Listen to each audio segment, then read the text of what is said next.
Inbox থেকে পাওয়া এক আপুর দোয়া কবুলের গল্প। আমি মাদ্রাসা পড়ুয়া একজন আলেমা। 2025 সালের ফেব্রুয়ারিতে দাওরা ফারেক করেছি। তো ছোটবেলা থেকেই আমার ইচ্ছা ছিল আমি একজন আলেমকে বিয়ে করব। তারপর আমাদের মাদ্রাসার একজন ওস্তাদ আমাকে একটি আমল শেখালেন, যার মাধ্যমে আমি আমার ভবিষ্যতের জীবনসঙ্গীকে স্বপ্নের মাধ্যমে 41 দিনের মধ্যে দেখতে পাব। আমলটি ভিডিওতে দেওয়া হবে। পরবর্তীতে আমি আমলটা করতে থাকি, কিন্তু অনাকাঙ্ক্ষিতভাবে আমি স্বপ্নে আমাদের বাসার প্রতিবেশীর ছেলেকে দেখতে পাই, যে একজন জেনারেল ছাত্র। তাকে আমি স্বপ্নে 2 থেকে 3 বার দেখেছি, কখনো কথা হয়নি। এজন্য আমি আমার স্বপ্নটাকে ইগনোর করি, এটা নিয়ে ভাবার প্রয়োজনবোধ মনে করিনি। এরপর আমার পড়ালেখা শেষ হয়ে যায়। বাইরে থেকে বিয়ের জন্য প্রস্তাব আসতে শুরু করে। তবে স্বপ্নের ছেলেটার মা আমাদের বাসায় প্রায় আসতো, আমার দিকে তাকিয়ে থাকত। আমাদের বাসায় আসলেই আমাকে তার বুকে জড়িয়ে ধরত। আমি আমার মাকে বলতাম, কিন্তু মা বলতো তার মেয়ে নেই, এজন্য তোকে অনেক ভালোবাসে। আমরা 3 বোন এবং তারা 3 ভাই।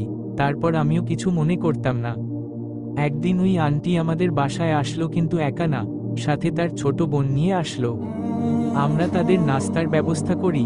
এরপর তার বোন আমাকে বিভিন্ন রকম প্রশ্ন করতে থাকে, আমি তার উত্তর দেই। এরপর সে হাসি মুখে চলে যায়। কিছুদিন পর হঠাৎ করে তারা আমাদের বাসায় আসা নিয়ে আম্মুর সাথে কথাবার্তা বলতে বলতে হঠাৎ করে বিয়ের প্রস্তাব দেয় যে আপনাদের বড় মেয়েটাকে আমরা নিতে চাই। আমার আম্মুও কেন জানি তাদের কথায় রাজি হয়ে গেল। এরপর সে রাতেই হঠাৎ করে ছেলের ছোট কাকু, আমার আব্বুর বন্ধু, সে রাত 11টায় হঠাৎ করেই ফোন করে এবং বলে আমরা তোদের বাসায় আসছি। আমার আব্বু তাড়াতাড়ি বাজারে গিয়ে 17 পদের নাস্তা নিয়ে আসে। ছেলের বাড়ি থেকে 15 জন আসে আমাকে দেখতে। আমি আমার আব্বুর সাথে কথা বলতে চাইলাম। আমার আব্বু আসলে, আমি খুব কান্না করলাম যে এই ছেলেকে আমি বিয়ে করব না। আমার আব্বু আমার কাকুকে ডাকলো, কিন্তু তাতেও কাজ হলো না। আমি ছেলের সাথে কথা বলতে চাইলাম। তার সাথে কথা বলে আমি বুঝতে পারলাম তারও এই বিয়েতে তেমন একটা মত নেই, কিন্তু সেও আমার মতো পরিবারের চাপে মায়ের কথায় রাজি হয়েছে। ওই রাতেই জুন মাসের 4 তারিখে রাত 12:24 আমাদের এনগেজমেন্ট হয়ে যায়। আমি কেঁদে ফেলি, আমার স্বপ্ন কি তবে সত্যি হবে? আমি কি কোনো দিনই পরিবেশে বিয়ে করতে পারবো না? যাই হোক, আমাদের দুজনের কথাবার্তা শুরু হয়, কিন্তু আমি ভয় ছিলাম যে সারা জীবন পর্দায় থেকে এখন বেপর্দা হয়ে যাব না তো? তারা তো জয়েন্ট ফ্যামিলি, ছেলেটা বিয়ের পর আমাকে ভালোবাসবে তো? তারপর হঠাৎ করে আমাদের বিয়ে ভেঙে যায়।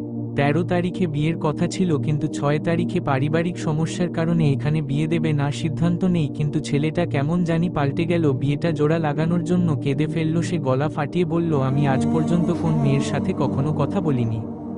এই প্রথম আমি একটা মেয়ের সাথে কথা বলেছি, যদিও তা 2 দিন। কিন্তু তার প্রতি আমার কেমন যেন একটা মায়া চলে এসেছে। আমি বিয়ে করলে তাকে করব, না হলে ঈদের পরে আমি বাইরে চলে যাব। 7 তারিখে আবার সব মিটমাট হয়ে যায়। বিয়ে 13 তারিখেই বরাদ্দ থাকে। এভাবে আমাদের বিয়ের দিন চলে আসে। আমি খুব নার্ভাস ছিলাম, ভেবেছিলাম সারা জীবন পর্দার সাথে চলে, আজ হয়তো বা লাল শাড়ি পরে আমাকে বাইরে বের হতে হবে। কিন্তু বিয়ের লাগেজ আসতে আমি অবাক হয়ে গেলাম। দেখলাম একটা লাল টুকটুকে শাড়ি, তার পাশে একটা বোরখা, তার পাশে একটা চায়না মাছালা সহ একটি কোরআন শরীফ। কেমন জানি নিজেকে অনেক ভাগ্যবতী মনে হলো যে একটা জেনারেল পড়ুয়া ছেলের কাছ থেকে আমি এগুলা পাচ্ছি, যেটা আমি কখনো আশা করিনি। কেমন জানি একটা মনের পাথরের উপরে ফুল ফুটে উঠল। বিয়ে হয়ে গেল। আজ আমাদের বিয়ের প্রায় 6 মাস। আমি খুব ভয় ছিলাম যে সে আমাকে ভালোবাসবে তো, কারণ সে তো আমাকে বিয়ের আগে পছন্দ করত না। আমার কথা বললে রেগে যেত, বাসায় ঝামেলা করত। কিন্তু আজব ব্যাপার হলো, সে আমার জন্য সিগারেট খাওয়া ছেড়েছে। সে নামাজ পড়ে দাড়ি রেখেছে। এখন আমরা এক বালিশে ঘুমাই। তার ঘুমের মাঝেও যদি আমি তার গায়ে হাত দিই, তবুও সে আমাকে জড়িয়ে ধরে। সে আমাকে প্রচুর ভালোবাসে। আমার শরীরে যদি সামান্য আঘাত লাগে, যেন মনে হয় সে আঘাত পেয়েছে। এমনকি 6 মাসে আমাদের মাঝে কখনো ঝগড়া হয়নি। আশা করছি ভবিষ্যতে হবে না। আমার শাশুড়ি বাসার সবাইকে কড়াকড়িভাবে বলে দিয়েছে যে আমার বাসায় একজন আলেমা বউ আছে। আমার বাসায় প্রবেশ করার আগে আমার বউয়ের অনুমতি নিতে হবে। কোন পর পুরুষ আমার বাসায় প্রবেশ করতে পারবে না। আমার শাশুড়ি আমাকে তার নিজের মেয়ের মতন ভালোবাসে। ঘুম থেকে উঠে আমি আমার পাশে চায়ের কাপ পাই।